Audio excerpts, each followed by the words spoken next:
Bonjour à tous, bonjour à toutes. Bon, aujourd'hui, encore une petite vidéo sur les logarithmes. On va tout simplement apprendre à résoudre cette équation avec des logarithmes naturels. Ok, bon, dans un premier temps, qu'est-ce qu'on doit faire quand on a une équation avec des logarithmes naturels? On doit d'abord poser les conditions d'existence. Donc, il faut que l'intérieur du logarithme soit strictement supérieur à 0. Et donc, on a quoi? On a x carré plus 1 qui doit être supérieur à 0 et 4x moins 1 qui doit être supérieur à 0.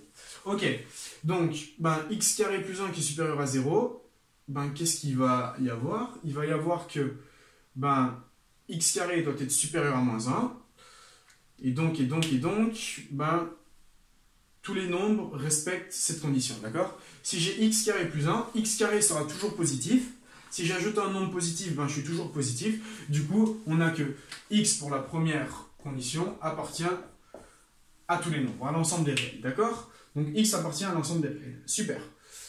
Deuxième condition d'existence. On a 4x moins 1 qui est supérieur à 0. Ça veut dire que 4x est supérieur à 1 et donc que x est supérieur à 1 quart. Donc, si x peut appartenir à tous les réels, mais que x doit être strictement supérieur à 1 quart, on a que x appartient à l'intervalle, et donc, 1 quart, non, on n'a pas le droit de le prendre, pardon, on ne le prend pas parce que c'est égal à 0, donc 1 quart, on ne le prend pas, et on va jusqu'à plus l'infini. Parce que toutes les valeurs inférieures à 1 quart, cette équation, donc cette condition d'existence n'est pas respectée. Du coup, on a bien, comme CE, tout ceci.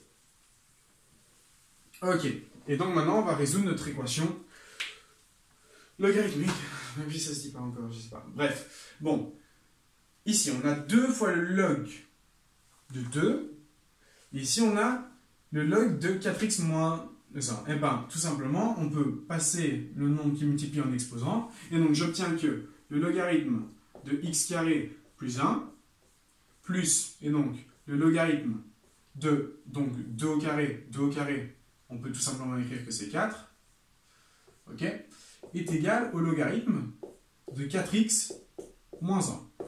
Ok, super. Alors, logarithme de a plus le logarithme de b, on a vu que c'était le logarithme de ab.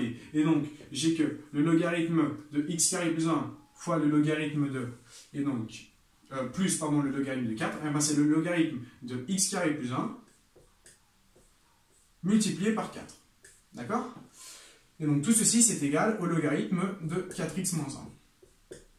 Alors, à ce moment-là, il suffit de faire e exposant tout ceci, et donc les logarithmes vont tomber. Et donc, si j'ai deux logarithmes qui sont égaux, ça veut dire que l'intérieur des logarithmes est égal, d'accord? Donc, sont égales. Et donc, j'ai que x carré plus 1, alors multiplié par 4, est égal à 4x moins 1. Ok? Voilà. Et donc, à ce moment-là, on va tout simplement résoudre l'équation. Et donc, on a que 4x carré.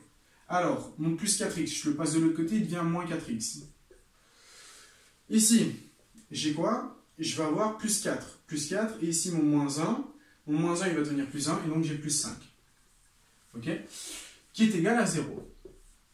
Donc, tout ceci est égal à 0. Maintenant, je dois tout simplement résoudre cette équation, d'accord? Alors, comment je la résous? J'utilise la formule moins b plus ou moins ok, voilà. Et donc, j'obtiens que, qu'est-ce que je vais avoir? Je vais avoir moins b, donc 4, donc plus ou moins la racine de, divisé par, et donc, 4 fois 2, 8, ok? Et donc, racine de delta. Delta, c'est b carré, donc c'est 16, d'accord? C'est moins 4 au carré. Et donc, je vais avoir moins quoi? Je vais avoir moins, et donc, 4 fois 5, d'accord? Donc, fois 4, ça va me donner 4 fois 5, donc ça me fait 20, fois 4, 80. Ok? Et donc, j'ai que les solutions de cette équation sont égales à, delta est négatif. Du coup, qu'est-ce qui se passe quand delta est négatif? Si delta est négatif, j'ai tout simplement mon équation qui n'est pas résoluble, et donc on obtient que on n'a pas de solution. Donc, on n'a pas de solution pour x, d'accord? X n'admet pas une solution dans les réels, d'accord? Donc, dans les réels, x n'a pas de solution. Voilà, voilà. Bon, Ici, c'est dans le cas où j'avais eu plus 1. Maintenant, qu'est-ce qui se serait passé si j'aurais voulu avoir une solution? Si j'avais voulu, pardon. Si j'avais voulu. Alors, ben non. Ici, c'est dans le cas où on n'a aucune solution. Maintenant, ce qu'on va faire, c'est qu'on va changer l'équation de départ. Et donc, je vais tout simplement, au lieu d'avoir plus 1, on va dire qu'on a moins 1. Ok? Donc ici, je prends une nouvelle équation. Ok? Donc si j'ai moins 1, ici j'ai moins 1, ici j'ai moins 1, et donc ici j'ai moins 1. Ok? Si j'ai moins 1, ça veut dire que x carré moins 1 doit être supérieur ou égal, doit être supérieur tout court à 0. Ça veut dire que x doit être strictement supérieur à 1. Et donc on a x qui doit être supérieur à 1. Si x est supérieur à 1, qu'est-ce que ça veut dire? Ça veut dire qu'en soi, ça ne devient pas ceci, hein, parce que x doit être supérieur à 1.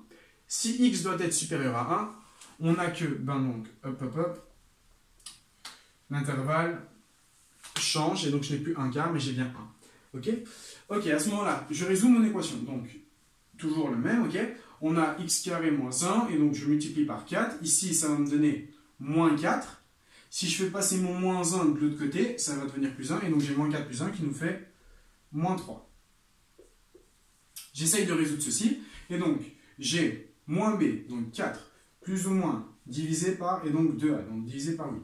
La racine de, et donc b carré, ça me fait 16, moins, et donc 4ac, donc j'ai moins, hein, parce que c c'est négatif, du coup je vais avoir plus, et donc j'ai 4 fois 4 fois 3. 4 fois 4, ça nous fait 16, fois 3, 48, j'ajoute 48. Racine de 16 plus 48, racine de 16 plus 48, 16 plus 48, c'est 64. D'accord? Et donc, racine de 64, c'est tout simplement 8. Et donc, j'ai deux solutions qui sont égales à 4 plus ou moins 8 sur 8. Donc, première solution, j'ai 12 sur 8. Et deuxième solution, j'ai, et donc, moins 4 sur 8. 12 sur 8, c'est tout simplement 3 demi. Moins 4 sur 8, moins 1 demi. Et donc, qu'est-ce qui va se passer? Donc, x est égal, donc, au cas où j'ai moins 1, à 3 demi, moins 1 demi. Est-ce que ces solutions sont possibles? Moins 1 demi est à rejeter parce qu'il n'est pas sur l'intervalle 1 plus l'infini. Donc, ici, à rejeter pour CE. Okay. Mais, par contre, 3 demi est bien à prendre en compte parce que 3 demi se situe bien sur l'intervalle et donc 1 plus l'infini. Du coup, on a que la solution à cette équation logarithmique est égale, et donc solution est égale à 3 demi. Voilà, voilà. Donc, dans un premier temps, on fait nos conditions d'existence, d'accord? Ensuite, on résout donc l'équation et on trouve la réponse et on regarde si ça correspond bien à nos CO. Voilà, voilà. Je vous remercie de votre attention et je vous dis à très bientôt pour une nouvelle vidéo.